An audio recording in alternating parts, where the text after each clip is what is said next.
નમસ્કાર મિત્રો, મારી પીઆર ગુજરાતી ચેનલમાં તમારું સ્વાગત છે।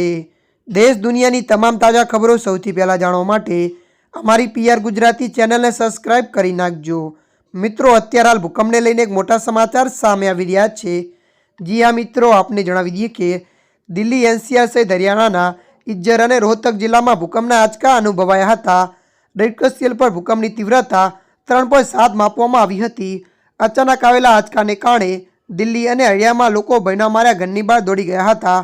થોડીવાર સુધી અફરાતફરીનો માહોલ સર્જાયો હતો। મળતી માહિતી અનુસાર આપને જણાવી દઈએ કે સ્થાનિક લોકોના કહ્યા પ્રમાણે ભૂકંપના આંચકા થોડીવાર સુધી અનુભવાયા હતા, પરંતુ થોડીવારમાં જ લોકોમાં ભયનો માહોલ ફેલાયો હતો। જો કે કોઈ પ્રકારના જાનમાલના નુકસાનની માહિતી મળી નથી। મળતી માહિતી અનુસાર વધુ આપને જણાવી દઈએ કે નેશનલ સેન્ટર ફોર સિઝમોલોજી અનુસાર ભૂકંપનું કેન્દ્ર હરિયાણાના ઇજ્જરમાં જમીનથી 10 કિમી નીચે હતું। જો કે ભૂકંપની તીવ્રતા ઓછી હોવાના કારણે લોકોને તેના આંચકા બહુ ઓછા અનુભવાયા હતા। હાલમાં જાનમાલના નુકસાનના કોઈ સમાચાર નથી। ત્યારે મિત્રો, હાલ માટે આટલું। મળીશું નવી અપડેટ સાથે। જો તમને અમારો વિડીયો પસંદ આવે, લાઇક, શેર અને સબસ્ક્રાઈબ કરી નાખજો।